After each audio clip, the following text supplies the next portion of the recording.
Jabalpur telecom factory की जमीन पर जैव विविधता कैसी है, इसको इसी से समझा जा सकता है कि इस जमीन पर जो हजारों की संख्या में पेड़ लगे हैं, उनमें सैकड़ों की संख्या में ऐसे पेड़ हैं जो 60 से 70 साल पुराने हैं। इस जमीन पर चिड़ियों की 120 से अधिक प्रजातियां हैं जो अपना मूवमेंट लगातार करती रहती हैं। शहर के इसी एरिया में आकलन यह तक है कि 300 किस्म की चिड़ियां यहाँ हैं जो प्रकृति की अनुकूलता को बनाए हुए हैं।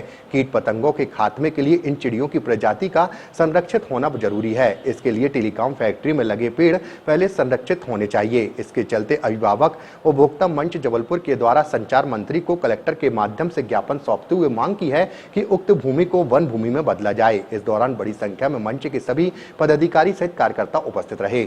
लगातार उसकी नीलामी की जा रही। इसी तारतम्य में लगातार ये बात चल रही है कि रानीताल स्थित 70 एकड़ जमीन जो है टेलीकॉम फैक्ट्री की, उसको भी बेचने की प्रक्रिया की जाएगी। सबसे बड़ी बात यह है कि वो उस क्षेत्र में लगभग 18,000 पेड़ लगे हुए हैं जो कि सिटी का ऑक्सीजन जोन है।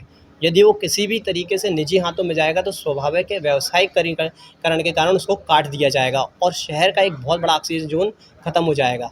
आज इसी संदर्भ में हमने ज्वाइंट कलेक्टर के माध्यम से संचार मंत्री को ज्ञापन भेजा और ये मांग की है कि उस भूमि को जो टेलीकॉम फैक्ट्री की है वन भूमि में बदला जाए, क्योंकि नगर वन भूमि केंद्र सरकार की ही योजना है और उसमें बाकायदा प्रावधान है कि हर डिपार्टमेंट चाहे तो अपनी भूमि दे सकता है।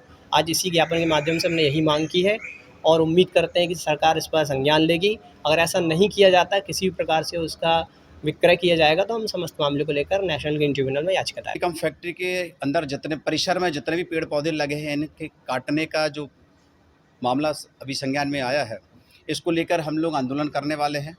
और पर्यावरण संतुलन के लिए जिस तरह से पेड़ पौधे सरकार लगा रही है, करोड़ों वृक्ष लगाने की योजना बना रही है, और यहाँ पर पेड़ पौधे काटने की जो अभी योजनाएं हम लोग बना रहे हैं, प्राइवेटीकरण कर रहे हैं, जिस पर सरकार ध्यान नहीं दे रही है, इसको लेकर हम लोग बहुत जल्दी आंदोलनरत होने वाले हैं और सड़कों पर उतरेंगे। मध्य प्रदेश की हर पल की ताजा खबरों व हमसे जुड़े रहने के लिए हमारे YouTube चैनल को लाइक व शेयर और सब्सक्राइब करें ताकि हम आपको हर खबर आप तक पहुंचा सकें। जुड़े रहने के लिए धन्यवाद।